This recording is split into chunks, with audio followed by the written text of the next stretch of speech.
नमस्कार दोस्तों। द हिंदू में कल एक राइटअप पढ़ा मैंने, एडिटोरियल एनालिसिस है एक्चुअली ये उसी एडिटोरियल का।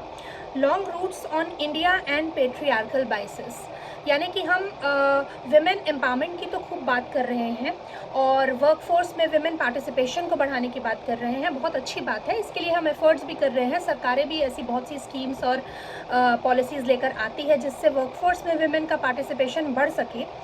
लेकिन अगर मैं अभी करंट स्टैट्स की बात करूं तो हमारी जो जुडिशरी है उसमें विमेन पार्टिसिपेशन की अगर बात करूं तो जुडिशरी जो एक इम्पॉर्टेंट स्तंभ है हमारे गवर्नेंस का, हमारे इंडियन कॉन्स्टिट्यूशन का, उसी में विमेन पार्टिसिपेशन की जो अगर आप स्टैट्स देखेंगे तो वो बहुत ही फ्राइटनिंग है, बहुत ही शॉकिंग है।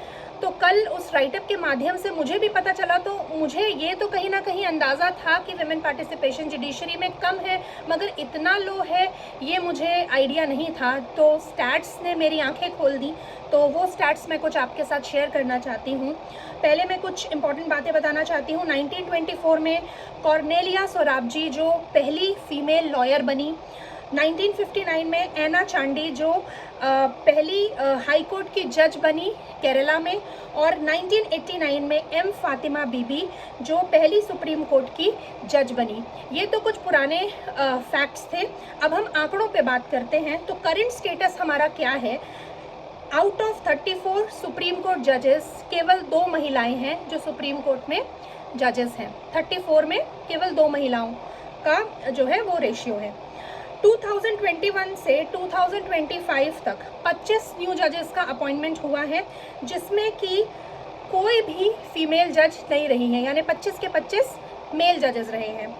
बार काउंसिल का भी यही हाल है। लास्ट 75 ईयर्स से केवल एक फीमेल जज अपॉइंट हुई है। हाई कोर्ट की बात करें तो 14.27% जो है वो फीमेल रिप्रेजेंटेशन है हमारे हाई कोर्ट्स में।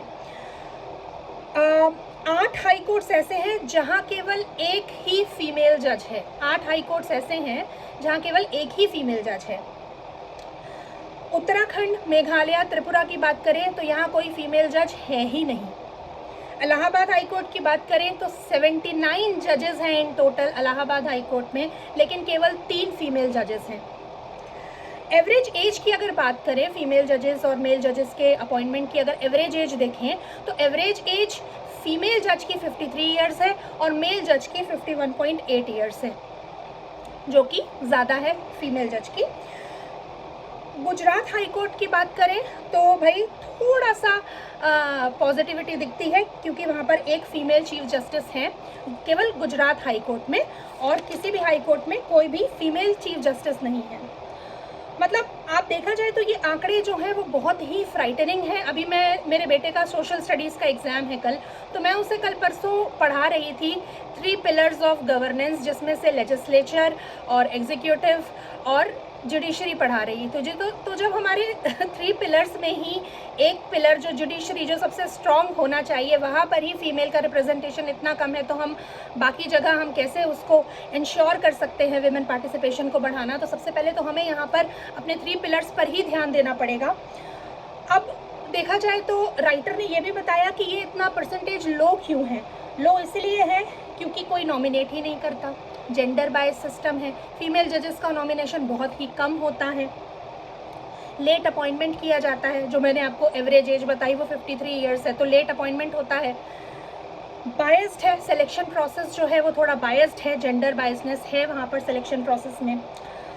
कॉलेजियम जो है वो ओपेक है, ट्रांसपेरेंट नहीं है। कॉलेजियम सिस्टम क्या है? जो जजेस का अपॉइंटमेंट करते हैं, यहाँ पे क्या होता है, 4-5 सुप्रीम कोर्ट के जजेस और चीफ जस्टिस ऑफ इंडिया जो हैं वो मिलके सारे जजेस का अपॉइंटमेंट करते हैं। तो ये जो प्रोसेस है कैसे होता है, क्या इसका सिलेक्शन क्राइटेरिया है, ये बिल्कुल भी ट्रांसपेरेंट नहीं है। ये किसी को भी नहीं पता कि किस बेसिस पर जजेस का सिलेक्शन किया जाता है। तो एक तो ये बात हो गई, और दूसरा गवर्नमेंट रिजेक्शंस बहुत है। मतलब पिछले कुछ साल में पिछले 1 साल का अगर मैं डेटा बताऊं तो 9 में से 5 फीमेल जजेस, मतलब 9 को नॉमिनेट किया गया था, उनमें से 5 तो रिजेक्ट हो गई, 4 का ही सिलेक्शन हो पाया। तो ग्लोबल प्रैक्टिसेस की अगर हम बात करें तो यूके जैसी, यूनाइटेड किंगडम जैसी कंट्री में 12 में से 3 फीमेल सुप्रीम कोर्ट जजेस हैं, जो कि एक अच्छा रेशियो है। यूएस की बात करें तो 9 में से 4 फीमेल जजेस हैं, और कनाडा में तो 50% विमेन जजेस का रिप्रेजेंटेशन है कनाडा के सुप्रीम कोर्ट में।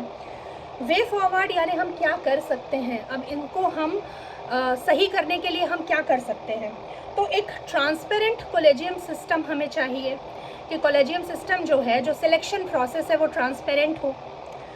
जेंडर को भी ध्यान में रखना चाहिए। जब हम सिलेक्शन करते हैं तब हम स्टेट का ध्यान रखते हैं, तब हम कास्ट का ध्यान रखते हैं कि भाई हर स्टेट से एक जज का सिलेक्शन हो, हर कास्ट से एक जज का सिलेक्शन हो। तो भाई हम जेंडर क्यों भूल जाते हैं? जेंडर को भी कहीं ना कहीं हमें ध्यान में रखना चाहिए सिलेक्शन करते वक्त। हमको अपने जो जुडिशरी है, जो हमारी लॉ की कॉलेजेस हैं, जो जुडिशरी हैं, बार काउंसिल हैं, इनमें हमें जो है वो फीमेल का पार्टिसिपेशन बढ़ाना पड़ेगा, उनको इनकरेज करना पड़ेगा। तो ये सारे कुछ ऐसे स्टेप्स हैं जो हमें जुडिशरी में लेने पड़ेंगे ताकि कल को हम ज़्यादा से ज़्यादा महिला जज देख पाएँ। अभी मैंने एक वीडियो जो पहले बनाया था, इससे पहले जो मैंने वीडियो अपलोड किया था, वो मैरिटल रेप के बारे में था। तो मैरिटल रेप को इंडिया में क्रिमिनलाइज नहीं किया गया है, ना ही किसी ने इसको सोचा। तो क्या आपको नहीं लगता कि फीमेल रिप्रेजेंटेशन इतना कम है, इसलिए ऐसे मुद्दों पर संवेदनशीलता थोड़ी कम होती है? अगर फीमेल रिप्रेजेंटेशन ज़्यादा होगा, फीमेल जजेस ज़्यादा होंगी, तो वो एक संवेदना से ऐसे केसेस को देख पाएंगी और डिसीजन ले पाएंगी। तो इन ऐसे मामलों में जो है वो फीमेल का जो कंट्रीब्यूशन है वो बहुत ही ज़्यादा इम्पॉर्टेंट हो जाता है। इसलिए बहुत ज़रूरत है कि हमारे जुडिशरी में भी फीमेल जजेस का और फीमेल्स का रिप्रेजेंटेशन जो है वो बढ़ाया जाए। थैंक यू, धन्यवाद।